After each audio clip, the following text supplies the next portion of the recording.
The family dinner was supposed to be simple. A quiet evening, everyone together, nothing dramatic. At least, that's what I told myself as I arrived, carrying the same calm expression I always used around my parents. They had a way of turning even ordinary moments into reminders of where I supposedly stood in the family, and I had learned to manage my expectations. The table was already full when I walked in. My sister sat in the center, glowing under everyone's attention, while my parents hovered around her, as if she were some precious trophy. I took my usual place at the far end, the seat no one else ever chose. I didn't mind. Distance had become familiar, even comforting. Dinner started with the usual stories.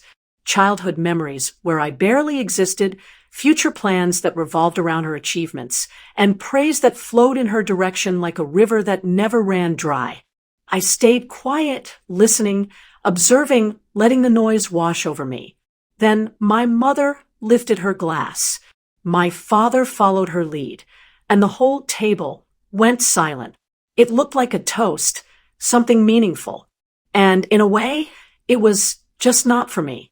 They announced with full hearts and full smiles that they were grateful to have raised one perfect child, one shining example of success, one true blessing. And then they said it, clear, sharp, proud. They called my sister the only child they ever needed. The words hit harder than they wanted to admit. They weren't a joke. They weren't exaggerated. They were exactly what they meant. My sister's face lit with satisfaction, while mine stayed steady, expressionless, even as a slow wave of heat rose under my skin. No one looked at me. Not one person at that table even turned their head. It was like I wasn't there at all, the invisible guest in my own family. But invisibility has its own kind of power. And for the first time, instead of shrinking, I felt myself rise inside. If they wanted to pretend I didn't exist, then I would show them exactly what that looked like. So I stood up, calm, quiet, certain. That moment was the beginning of everything that came next, the shift, the plan, and the truth they never saw coming. The room barely reacted when I pushed my chair back. They were too absorbed in their celebration of the child they believed mattered. But standing gave me a better view of the table, the smiles, the glances, the small nods of approval toward my sister. It wasn't new, but this time I wasn't quietly enduring it. I was studying it with a clarity I hadn't felt before. My sister leaned back in her seat, basking in the atmosphere as if the entire night had been crafted to center her. And maybe it had. She had always been the golden one, the one whose footsteps were praised even when she stumbled, the one whose smallest efforts were treated like triumphs. I, on the other hand, was the one expected to understand, adjust, and disappear. But disappearing had taught me something they never understood: how to move without announcing every step. While they were busy building a pedestal for her, I had been building something they never cared to ask about. My career, my independence, my life, quietly, consistently, without applause, but with purpose. As I stood there, I realized how much they didn't know about who I had become.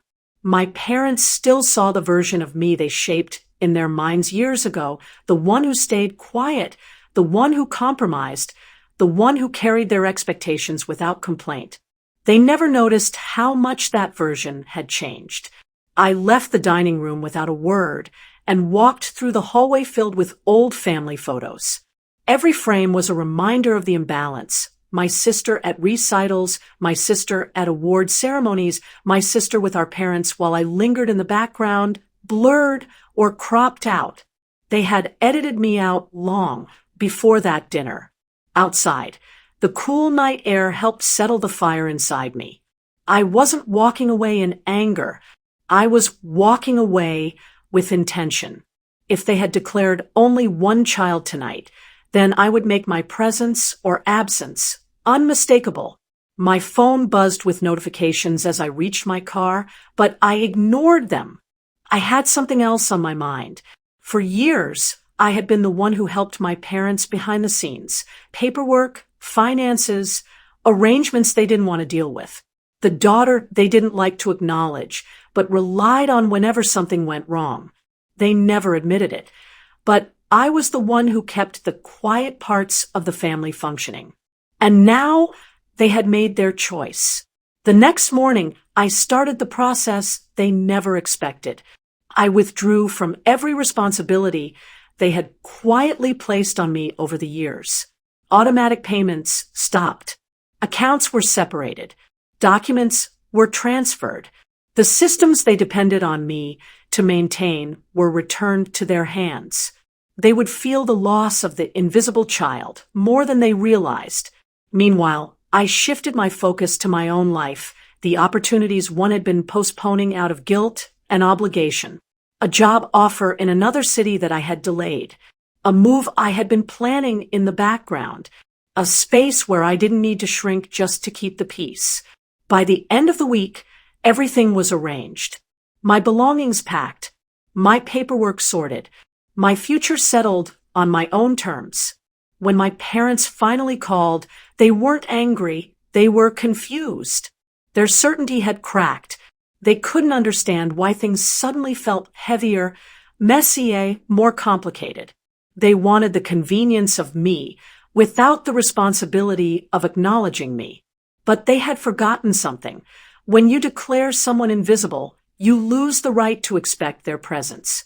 I didn't argue. I didn't explain. I let the silence answer for me. My move date arrived quietly. No one from my family knew where I was going, and I didn't offer the information. For the first time, my life belonged entirely to me, unfiltered, uninterrupted. As the highway opened in front of me, I left behind a house where I had been treated like a shadow. And in that shadow, I had learned to grow in ways they never understood. They wanted one child. Now, they had exactly what they wished for. And I had something far better. Weeks passed before my family realized what my absence actually meant. At first, they assumed I was being dramatic. Then they began to feel the cracks. Appointments they depended on me to schedule were missed. Bills they never bothered to learn about piled up.